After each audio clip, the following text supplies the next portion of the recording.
2 वर्षांपूर्वी राजकारणात आला।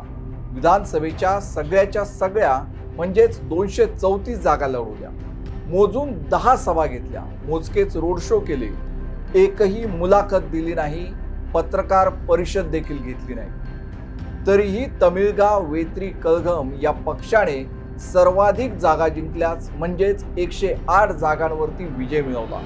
मात्र राजकारणात सर्वाधिकला काहीच महत्त्व नसतं, राजकारणात महत्त्वाचा असतो तो म्हणजे जादू आकडा।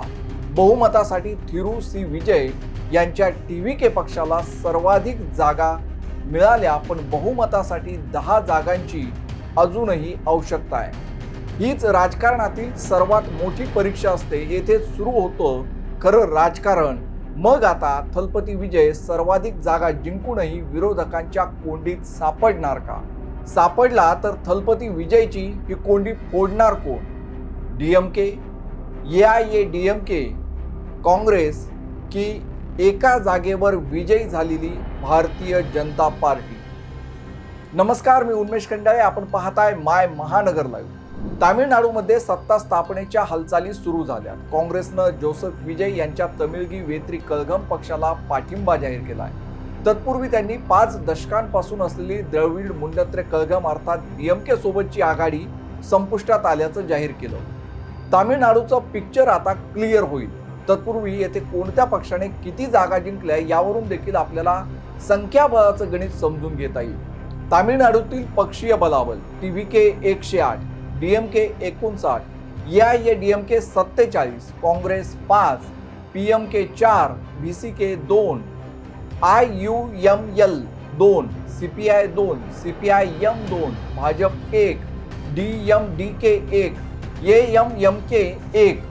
4 मेच्या निकालानंतर असं पक्षीय बलाबल समोर आलंय। यात DMK काँग्रेसच्या नेतृत्वात सेक्युलर प्रोग्रेसिव्ह अलायन्स स्थापन झाले होते। यात DMK प्रमुख पक्ष होता, त्यांच्यासोबत Congress, CPI, CPIM, VCK, MDMK आणि IUML यांचा समावेश होता। तर दुसरीकडे AIADMK, भाजप, PMK आणि इतर लहान पक्षांचा NDA मध्ये समावेश होता। DMK आणि AIADMK या दोन्ही पक्षांच्या आघाड्यांना बहुमताचा आकडा गाठता आला नाही। सर्वाधिक जागा जिंकून थलपती विजयच्या TVKलाही ते शक्य झालं नाही। बहुमताच्या आकड्यापासून 10 जागा ते दूर आहेत, पण तरीही थलपती विजयनं सत्ता स्थापनेच्या हालचाली सुरू केल्या। राज्यपालांची त्यांनी नुकतीच भेट घेतली। 7 मे रोजी थलपती विजय मुख्यमंत्री पदाची शपथ घेणार आहेत, पण त्यांच्या सरकारला पाठिंबा कोणाचा असणार हाच खरा प्रश्न आहे। तामिळनाडूमध्ये काँग्रेस सत्तेत यायला नको यासाठी भाजपचे जोरदार प्रयत्न सुरू झालेत। DMKच्या विरोधात लढलेल्या TVKला पाठिंबा देणं हे काँग्रेस समोरची मोठी अडचण असणार आहे। मात्र राजकारण हा शक्य अशक्यतांचाच खेळ आहे, त्यामुळं तेवढी रिस्क आता काँग्रेस घेऊ शकते। त्यांच्याकडे 5 जागा आहेत। काही झालं तरी DMK सत्ता स्थापन करू शकत नाही, तेव्हा काँग्रेसला गमावण्यासारखं असं काहीच नाही। तामिळनाडूचे आगामी मुख्यमंत्री थिरू सी विजय यांच्या पक्षाला बहुमतासाठी 10 आमदारांची आवश्यकता आहे। काँग्रेसचे 5, CPI, CPM या दोन्ही डाव्या पक्षांचे 4 आणि इतर लहान पक्षांना सोबत घेऊन TVK सत्ता स्थापनेच्या हालचाली करत आहे। मात्र इथे AIADMKचा एक मोठा गट हा TVKला पाठिंबा देण्याची तयारी करत आहे। NDA आघाडीचा भाग असलेल्या AIADMKच्या आमदारांचा गट फुटून जर TVKला पाठिंबा देणार असेल तर यामागे काँग्रेसला सत्तेपासून दूर ठेवण्याची भाजपची ही मोठी खेळी मानली पाहिजे। नुकतेच आपच्या 7 खासदारांनी पक्ष सदस्यत्वाचा राजीनामा देऊन भाजपमध्ये प्रवेश केला।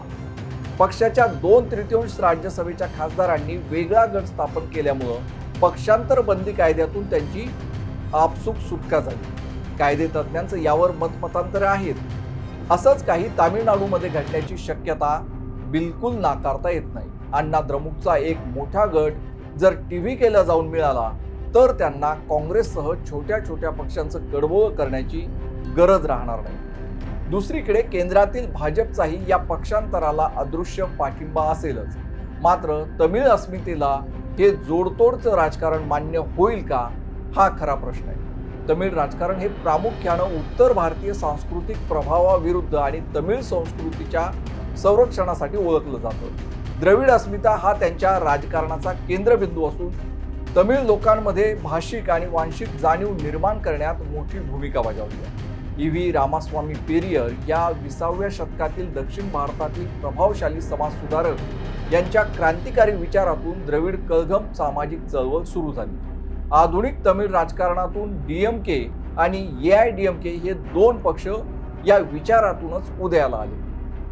तामिळनाडूमध्ये DMK आणि AIDMK याच दोन पक्षांची आलटून पालटून सत्ता होती. मात्र द्रमुकच्या दोन्ही पक्षांना नाकारत यंदा जनतेनं TVKला पसंती दिली. जयललिता यांच्या निधनानंतर पक्षाची भाजपसोबत वाढलेली जवळीक यामुळे AIDMKचा जनाधार कमी होत गेल्याचं विश्लेषकांचं मत आहे. दुसरीकडे भाजप एखाद्या प्रादेशिक पक्षाला पाठिंबा देऊन काही काळासाठी मोठं करते आणि त्यानंतर योग्य संधी मिळाली की त्यांना नावापुरतं सोबत ठेवते. हे बिहार आणि महाराष्ट्राच्या उदाहरणावरून दिसून आलंय. त्यामुळं थलपती विजय AIDMKतून फुटून आलेल्या आमदारांचा पाठिंबा घेणार का हे पाहणं महत्त्वाचं ठरणार आहे. या सगळ्या घडामोडींवर, तामिळनाडूच्या राजकारणावर आपलं महानगर माय महानगरची नजर आहेच.